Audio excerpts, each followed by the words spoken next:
Oi pessoal, boa noite, olha eu por aqui de novo. Como eu estou dizendo desde o início, né, eu estou gravando esses vídeos para a faculdade. O meu tema, o estágio que eu estou fazendo agora é o estágio de educação infantil, e o tema que eu escolhi é o contraturno escolar. O contraturno escolar serve para as crianças que ficam no turno inverso à tarde. Os pais depositam toda a confiança nessa escola, deixam seus filhos lá. Eles estudam de manhã e ficam à tarde, ou estudam à tarde e ficam na parte da manhã. Lá eles passam por uma série de atividades, recebem alimentação, higiene, escovação de dentes, aplicação de flúor muitas vezes. Ficam na escola até que os pais busquem no final da tarde, ou alguém vai buscar, né, as crianças no final da tarde. E é esse estágio que eu estou fazendo, como eu falei, para a educação infantil. E o meu tema, né, foi o contraturno. O vídeo de hoje vai ser as atividades realizadas no contraturno, os vídeos que eu tenho que postar agora, que eu vou postar agora. Porém, eu vou dividir ele em 4 partes, porque se tornou bem grande, tem bastante tópicos para discutir, então eu dividi ele em 4 partes, para não ficar muito maçante, que daí vocês conseguem assistir aos poucos. Como eu disse, estou morrendo de saudade de voltar a gravar meus vídeos de rotina, mas por enquanto eu estou focada nisso. Eu acredito que até meio de abril eu já terminei todo esse estágio, e daí eu volto a gravar os meus vídeos de rotina. Muito obrigada pelo apoio de todos, o pessoal que está assistindo, que está comentando. Eu preciso desses comentários, eu preciso desse feedback de vocês que estão gostando, que estão participando, interagindo comigo, me deixando mensagens, conversando. A gente vai conversando aos poucos, assim, sabendo como vocês são, o que vocês estão achando dos vídeos. Então eu vou iniciar agora, e o vídeo é as atividades no contraturno escolar.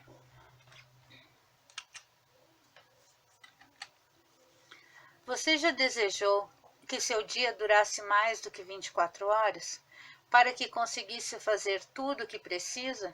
Pois, assim como você, muitos alunos precisam de um tempo a mais na escola, para conseguir aprender os conteúdos propostos, desenvolver novas habilidades e desenvolver atividades práticas. Aplicar aulas de reforço no contraturno escolar e outras atividades trazem para elas uma nova abordagem didática. O que quer dizer essa nova abordagem didática? Essa nova abordagem didática nada mais é do que uma mudança do conteúdo que é aprendido em sala de aula. Porque a professora aplica a matéria, desenvolve a matéria em sala de aula, e no contraturno escolar há um reforço de tudo que foi aprendido em sala de aula. As professoras se comunicam para falar sobre alunos que têm alguma dificuldade, ou alunos que estão com dificuldade em determinada matéria. Então, esse contraturno serve para isso, para fazer um reforço dessa matéria, porém de uma forma lúdica, de uma forma mais simples, uma forma mais de fácil acesso, de fácil entendimento. Como são poucos alunos no contraturno, porque às vezes nas turmas nem todos participam. A turma tem 30 alunos e às vezes só 10, 12 participam do contraturno.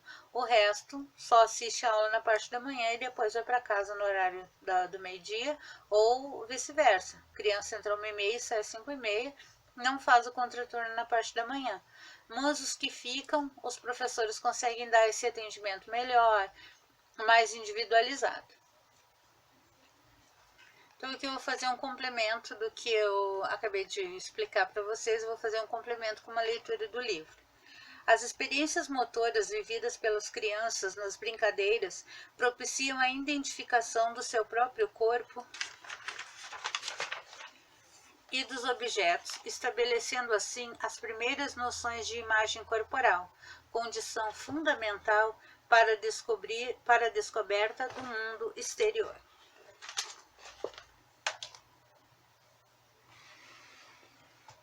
Conciliar todas as atividades que são importantes para as crianças e o trabalho pode ser um desafio. Todos os detalhes devem ser bem planejados, para que este tempo extra em que o pequeno fica na escola seja prazeroso e de aprendizagem, e não acabe se tornando um sacrifício para as famílias.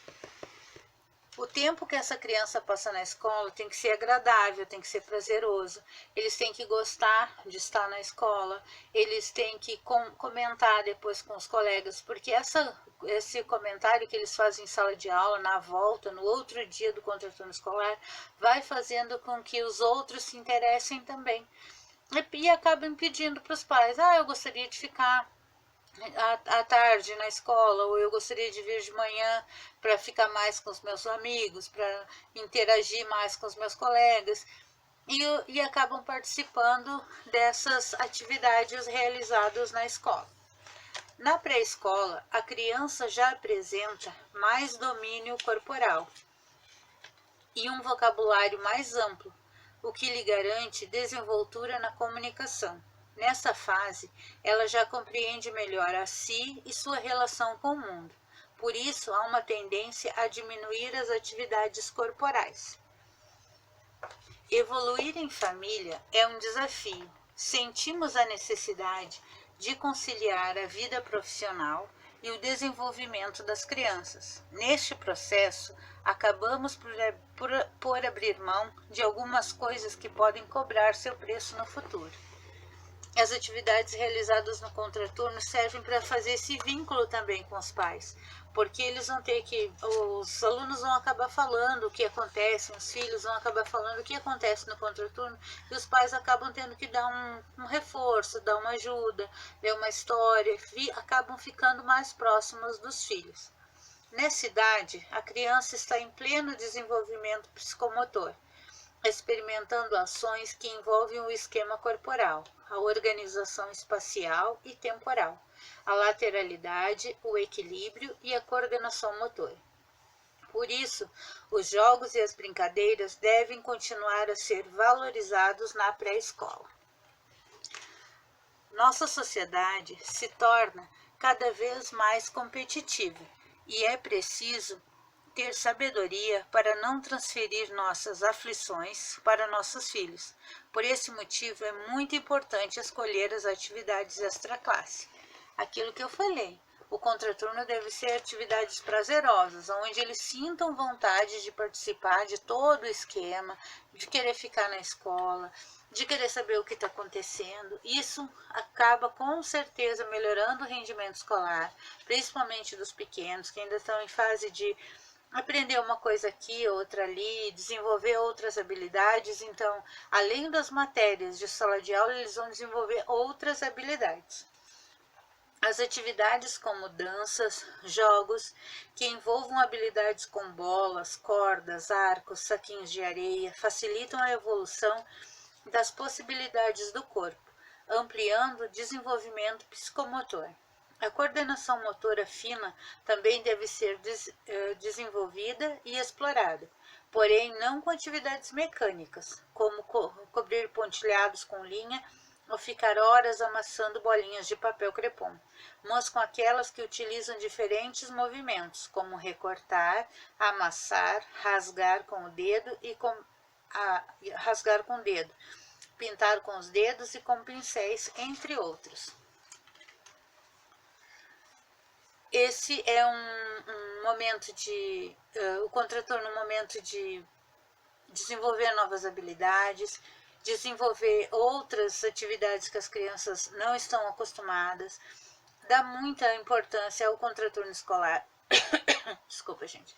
Dá muita importância ao contraturno escolar, ao reforço escolar, a matéria que eles não estão aprendendo em sala de aula, que eles estão com dificuldade, seja em alguma letra, porque como esse tema direcionado para a educação infantil, então são os pequenos que ainda estão em fase de alfabetização.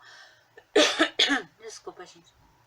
Ainda estão em fase de alfabetização, reforço de método de técnicas de higiene, né, de métodos de higiene, escovação de dentes, guardar o seu material, a criança criar mais autonomia, todas essas coisas desenvolvidas no contraturno escolar de uma maneira mais fácil. A professora consegue dar uma ajuda para todos, ela consegue ficar mais próxima de todas as crianças, ela consegue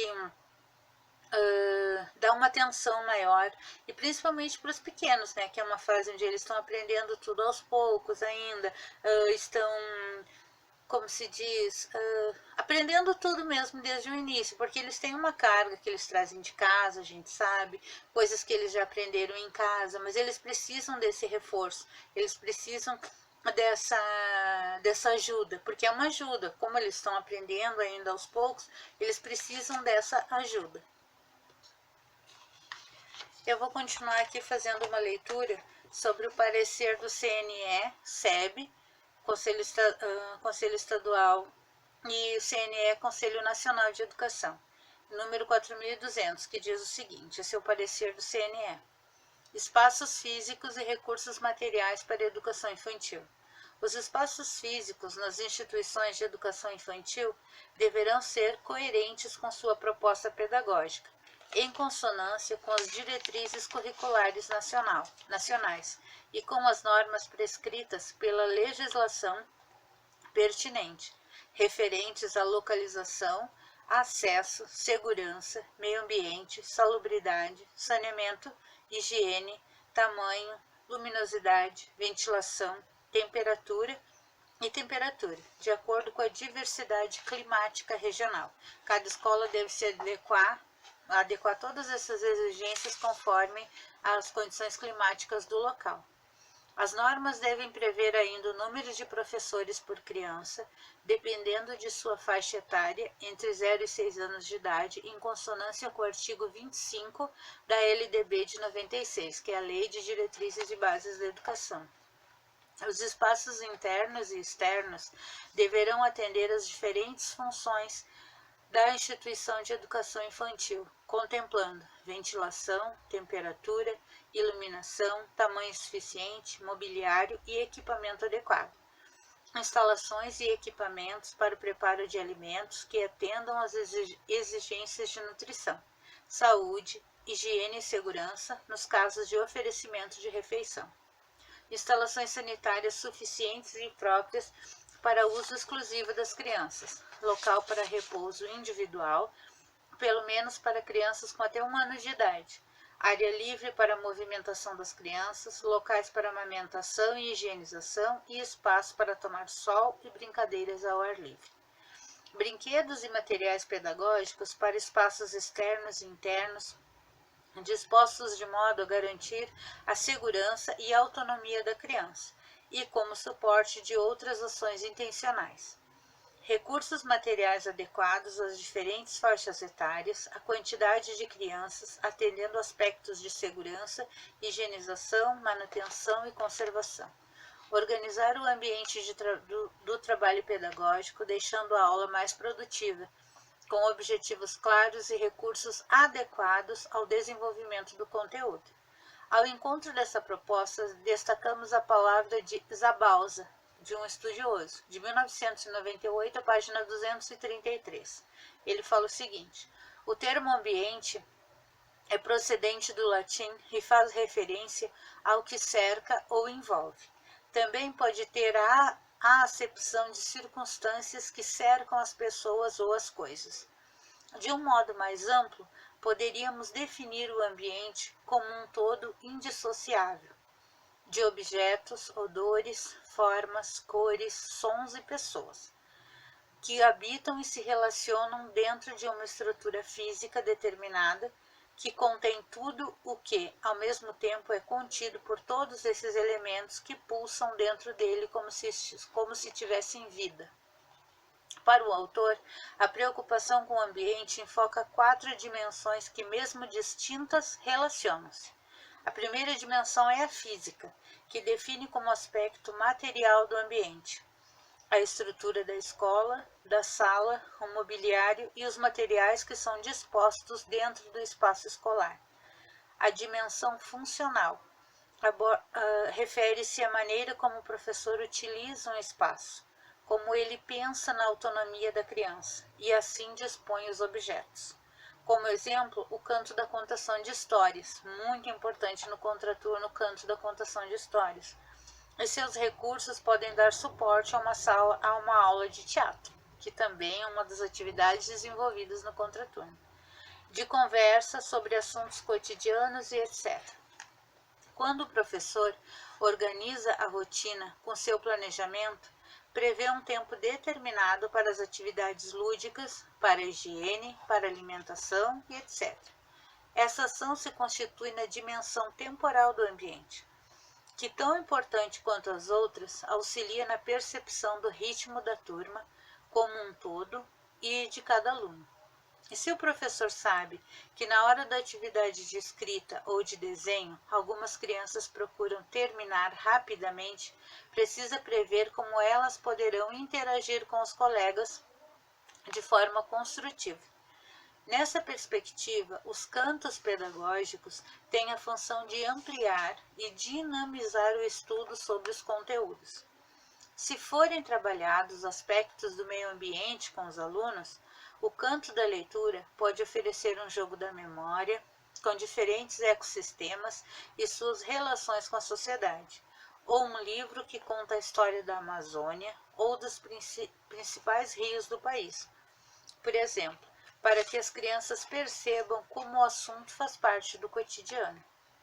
A organização do mobiliário na sala de aula, as cadeiras e as mesas, armários, o local destinado aos jogos deve ser pensado numa dimensão relacional, o que significa que o professor planeja interações entre as crianças e entre elas e os objetos, verificando como cada uma participa e faz parte do grupo de alunos e de tudo que compõe o espaço. Essa dimensão demonstra claramente a concepção de educação que cada professor desenvolve. Ao vermos o espaço organizado por ele, percebemos como é sua postura durante a prática pedagógica. O espaço, portanto, como vimos até aqui, é um elemento importante na ação pedagógica, mas ele não pode ser considerado apenas pelo professor, e sim por todos aqueles que fazem parte do cotidiano da escola. Ao acompanhar estágios em instituições de educação infantil, muitas vezes observamos que os profissionais tinham receio de usar materiais como tinta, realizar atividades de recorte e colagem ou brincar com argila dentro de sala de aula. As justificativas apresentadas eram sempre as mesmas. As funcionárias da limpeza não gostam desses materiais, pois sujam a sala. Ou, as funcionárias da limpeza já terminaram o expediente, por isso não poderemos usar esses materiais hoje. Refletir sobre essa questão é fundamental para uma ação pedagógica construtiva, que considera a criança um sujeito ativo no processo de construção de conhecimento. Tal questão nos faz pensar sobre os hábitos que, como adultos, possuímos e que pretendemos passar aos nossos alunos. Ensinar a criança a cuidar do ambiente de que faz parte é um exercício de cidadania. Proporciona autonomia e independência. É, por excelência, um bom momento para valorizar o meio ambiente, que além da natureza é o espaço que nos cerca. Pare e pense. Para os pais agora refletirem sobre as atividades do contraturno.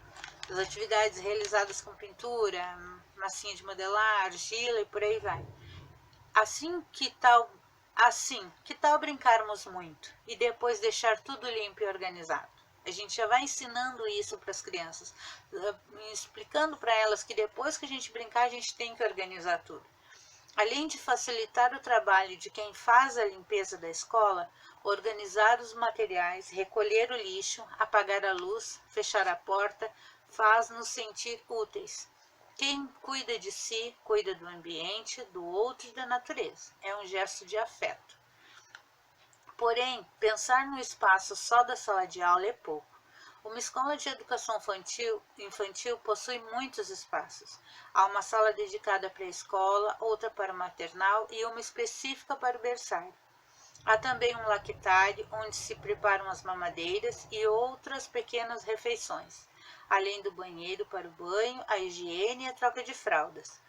Esses devem ter vasos sanitários, pias, lixeiras, portas e divisórias que facilitem o acesso dos pequenos. Lá, tudo deve ser adaptado e adequado ao tamanho das crianças. Uma escola precisa também de um pátio com grama, areia, uma parte revestida com um piso que não seja escorregadio e de fácil limpeza, um parque, árvores, plantas.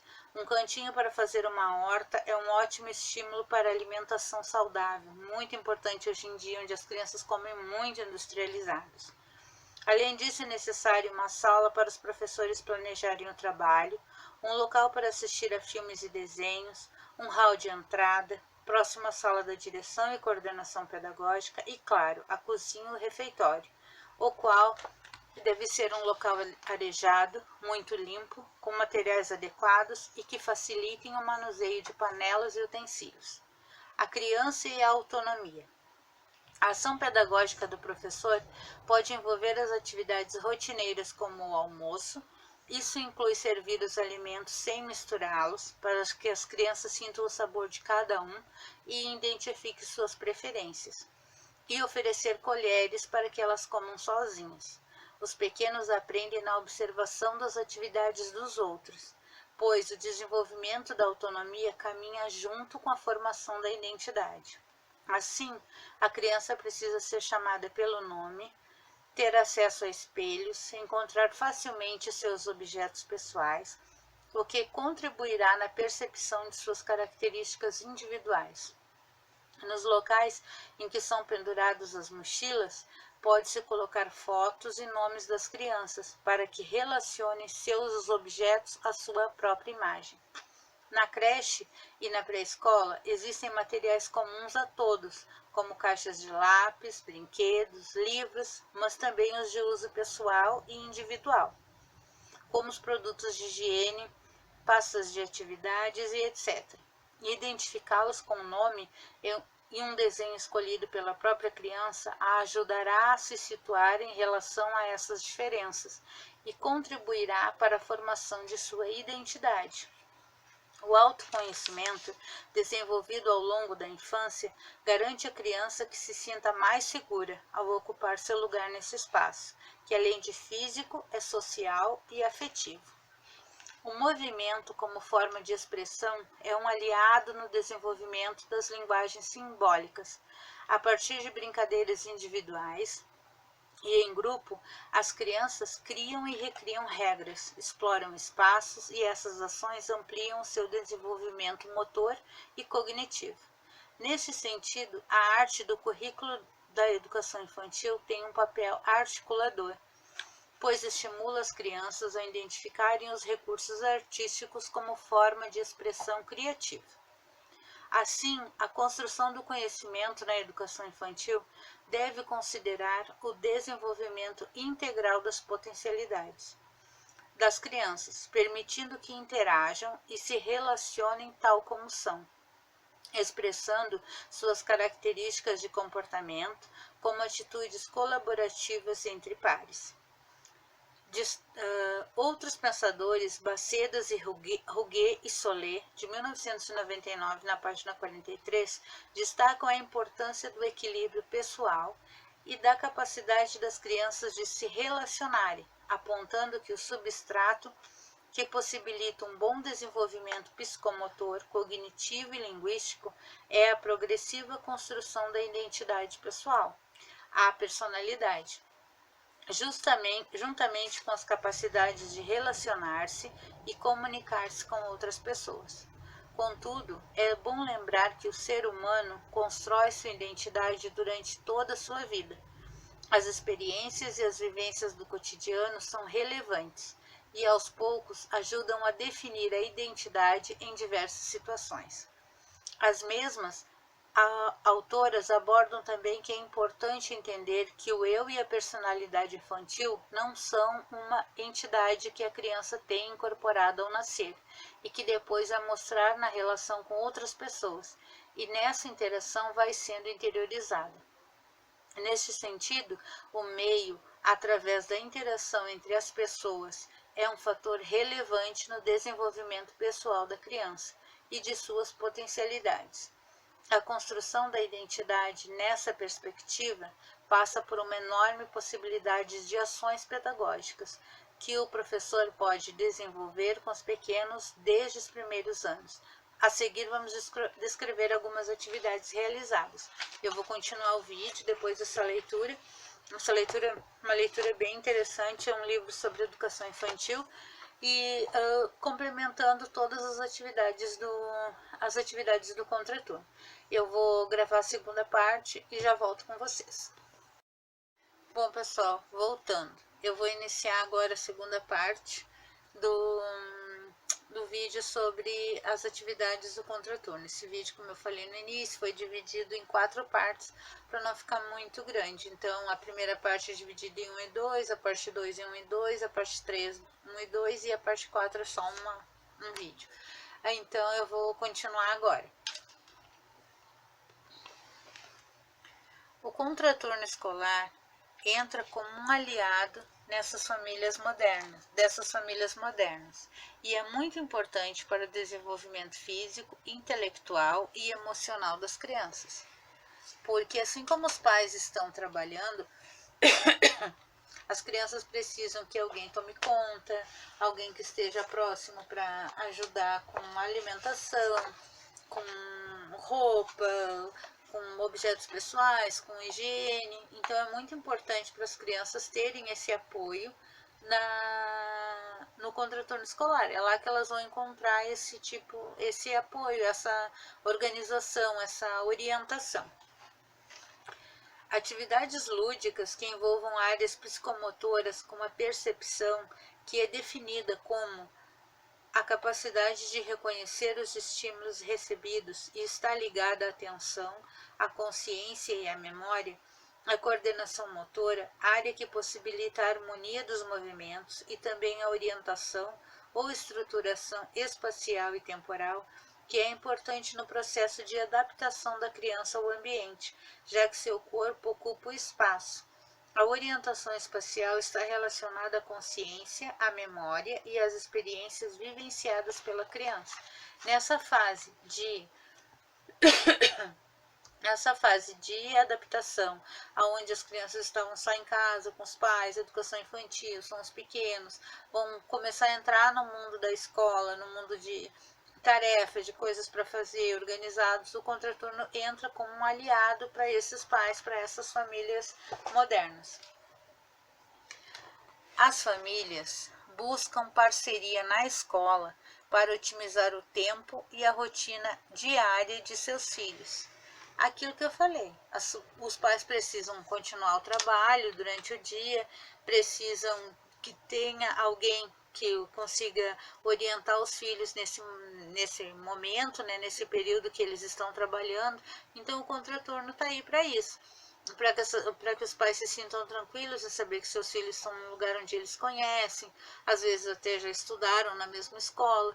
Então isso para eles é uma comodidade. Eles sabem onde os filhos estão, sabem que os filhos vão receber alimentação, vão receber higiene, vão receber orientação, vão fazer muitas vezes deveres de casa, porque como eu falei, são os pequenos que ainda estão iniciando no mundo da escola, então eles ainda não têm muitas regras assim, então eles vão aprendendo aos poucos normas da escola, e isso para os pais é muito importante, essa segurança de ter quem fique com os filhos na parte da tarde.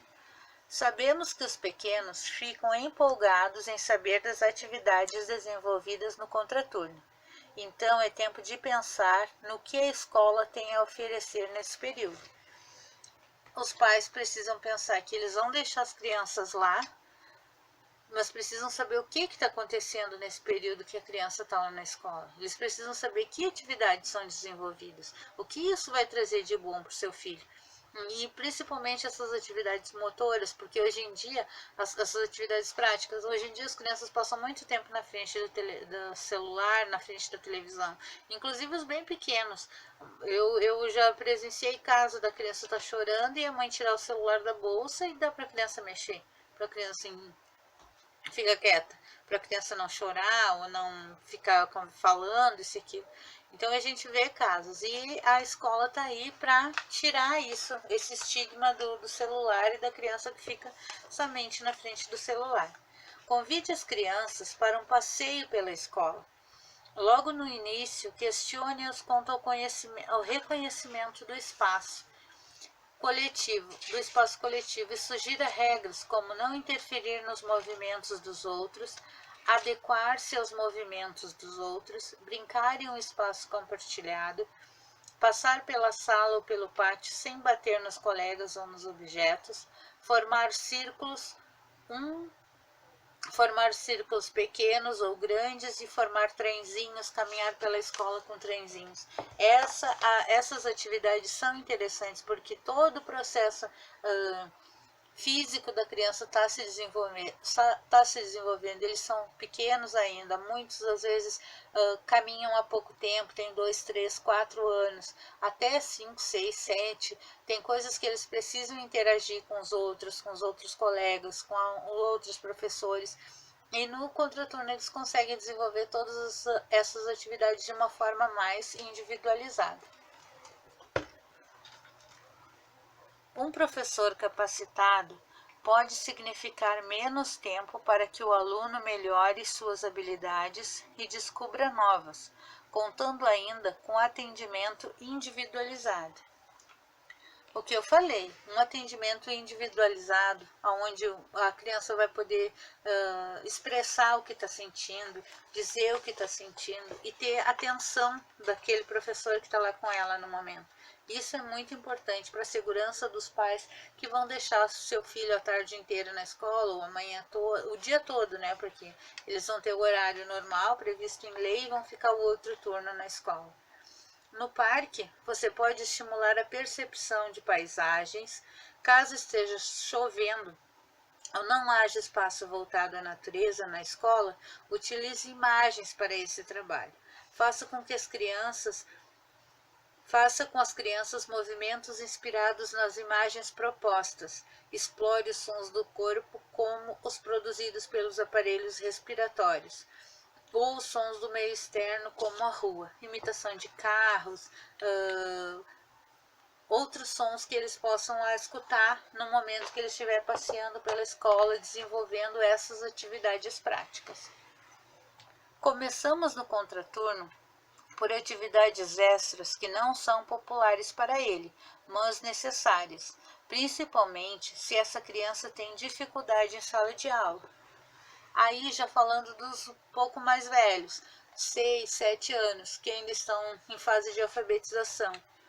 Essas crianças precisam de uma atenção maior, porque como elas estão aprendendo, estão começando, elas precisam desse reforço escolar e é uma atividade que não é prazerosa para ele. Nenhuma criança quer ficar na parte da tarde da escola somente estudando, ou na parte da manhã somente estudando, aprendendo de novo.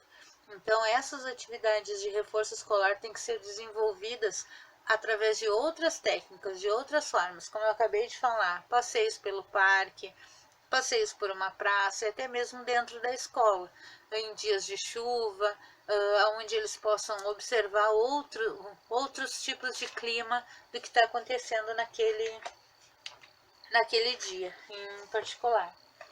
Pergunte às crianças que partes do corpo conseguem tocar, mostrar e nomear. Reconheça e localize determinadas partes corporais em relação a outras, aplicando noções de lateralidade e lateralização. Reconheça partes duras e moles, com pelos e etc. Brinque de respirar com o nariz tapado, fale e cante com o nariz tapado. Imite movimentos de pêndulo, utilizando apenas o tronco em diferentes posições, em pé, sentado, agachado, equilibrando-se em uma perna só. São essas atividades que as crianças devem desenvolver ao longo das atividades de contraturno. Essas atividades práticas de reconhecimento do corpo, de reconhecimento do espaço onde elas estão. Essas atividades devem ser exploradas no contraturno escolar. As crianças passam tempo demais em frente à TV, celulares e outros eletrônicos. Tempo este que deve ser substituído por atividades mais produtivas, como a prática de esporte, artes, música e, por que não, um novo idioma. Uma série de atividades pode ser desenvolvidas no contraturno.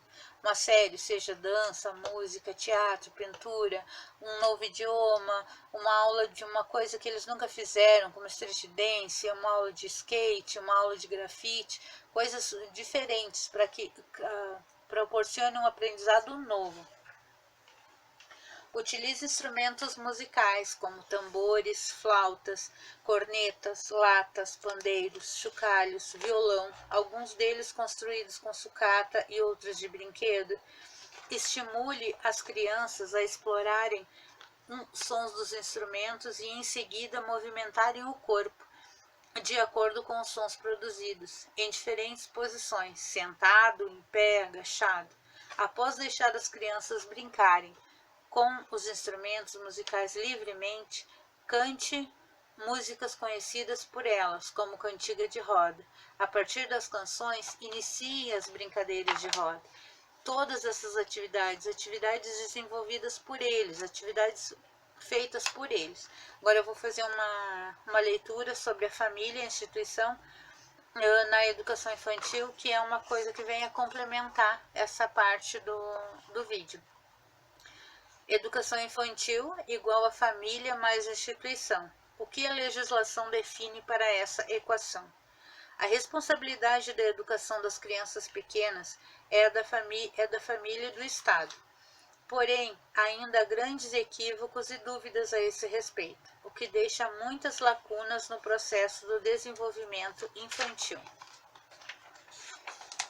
De acordo com o artigo 227 da Constituição Federal do Brasil, é dever da família, da sociedade e do Estado assegurar à criança e ao adolescente com absoluta prioridade o direito à vida, à saúde, à alimentação, à educação, ao lazer, à profissionalização, à cultura, à dignidade, ao respeito, à liberdade e à convivência familiar comunitária. Esse dever da família parece ser desconhecido por muitos adultos que participam da educação das crianças de 0 a 5 anos. Há décadas, professores, coordenadores pedagógicos, diretores, gestores educacionais e demais profissionais ligados à escola apontam a abnegação da família às questões educacionais de seus filhos, no período em que estão no espaço escolar. A família é, contudo, fundamental para a criança, para a segurança emocional da criança, quando ela passa a frequentar a escola de educação infantil. Também é importante a comunicação entre a família e os professores, pois é nessa fase que a criança começa a assumir diferentes papéis e gradualmente vai incorporando outros. Este processo possibilita a aprendizagem da criança e ocorre em todo lugar e em toda atividade, seja brincando, seja conversando com os colegas e etc.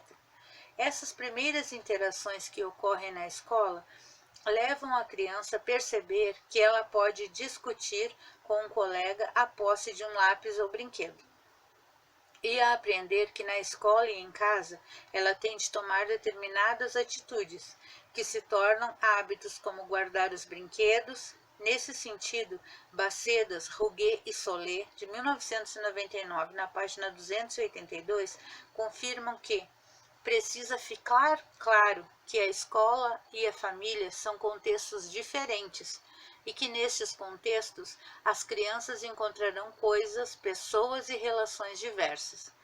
Assim, quando a criança entra na escola, começa a perceber o mundo de forma diferente.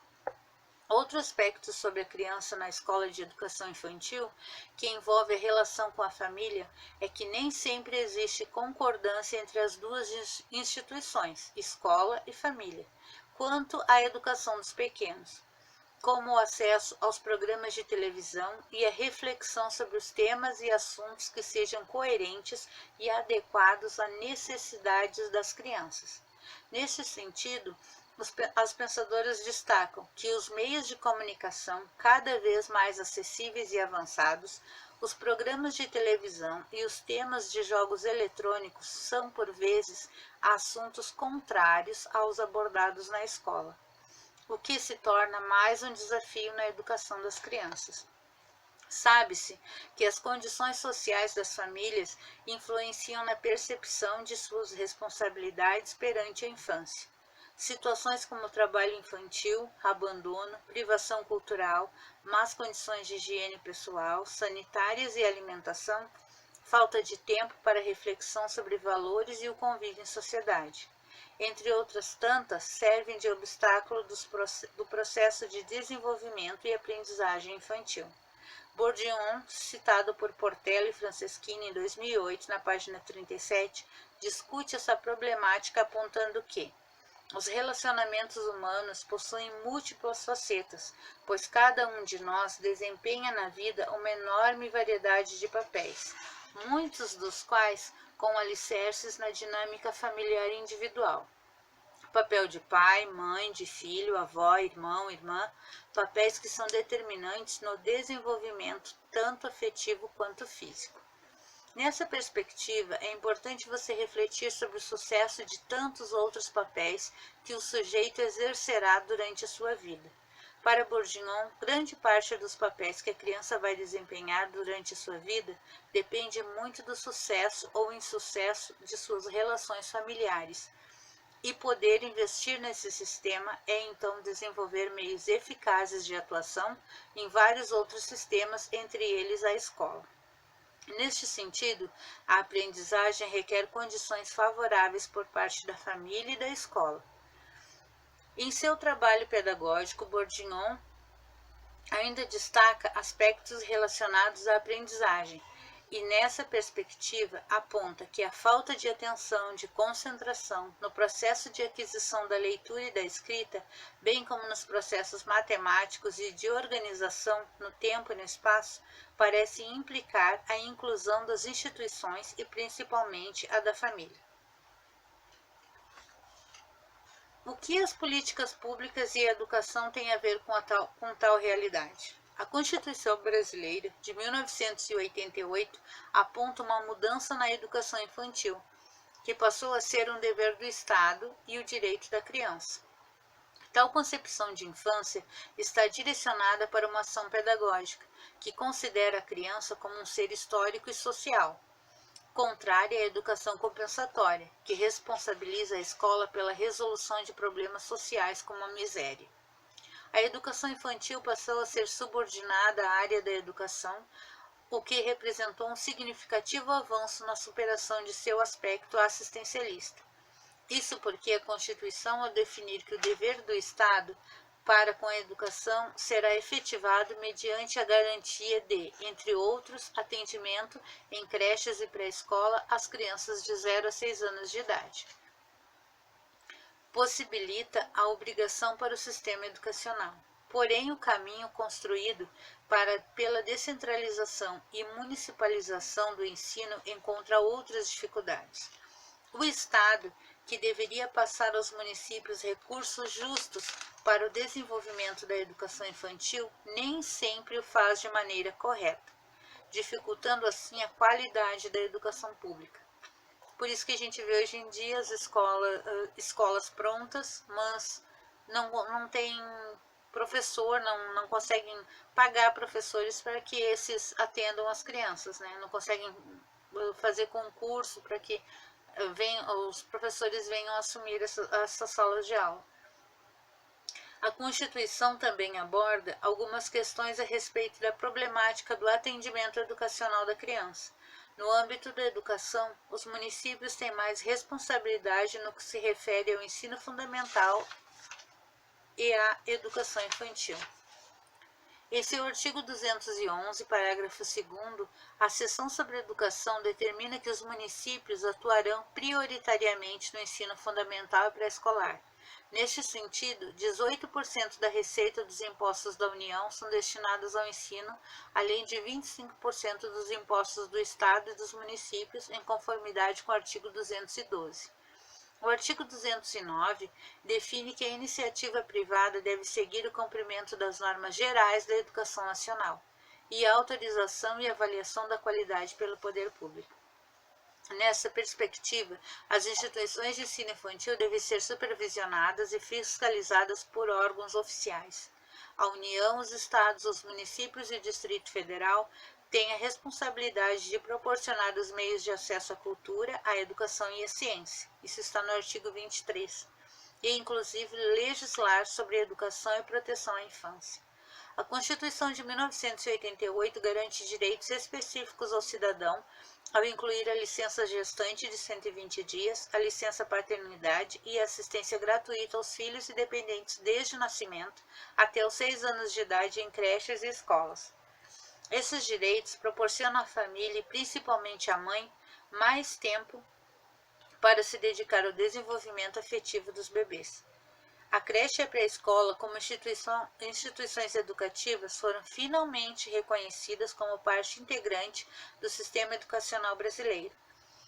Contribui também neste processo a aprovação do Estatuto da Criança e do Adolescente, ECA, a Lei nº 8.069 de 1990 e a Lei Orgânica da Assistência Social, Lei nº 8.742 de 93. O ECA apontou os municípios como responsáveis pela infância e adolescência. E a Lei Orgânica de Assistência Social aponta como objetivo da assistência social a proteção à família, à maternidade, à infância e à velhice. Contudo, no que se refere às políticas públicas, as concepções da infância, de sociedade, etc., definem uma ação mais incisiva do poder público. Em 1996, houve a consolidação da nova Lei de Diretrizes e Bases da Educação, de 20 de dezembro de 96, a Lei 93/94 de 96.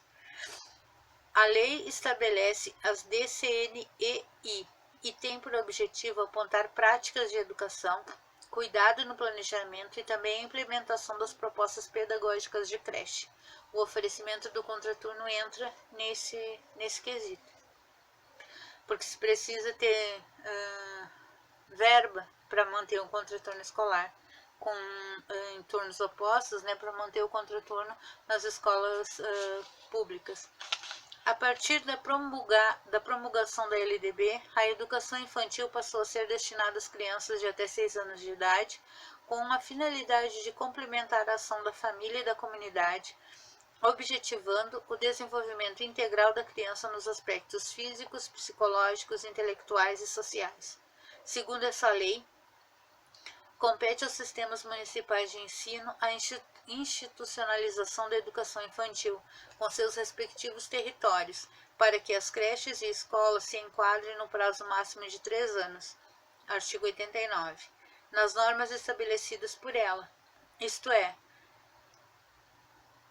complementa o primeiro nível da educação básica, exigência do artigo 21, providenciando sua autorização e exigindo de seus professores a habilitação legal em curso normal médio ou de nível superior. Isso está no artigo 62.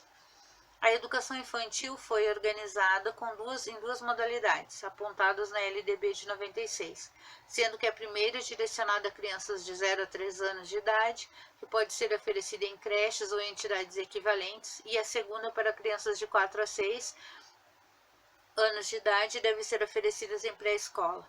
Essa lei também determinou em seu artigo 31 que na fase de educação infantil a avaliação deverá ser feita apenas mediante acompanhamento e registro do desenvolvimento da criança e sem qualquer objetivo de promoção ou de classificação para o acesso ao ensino fundamental.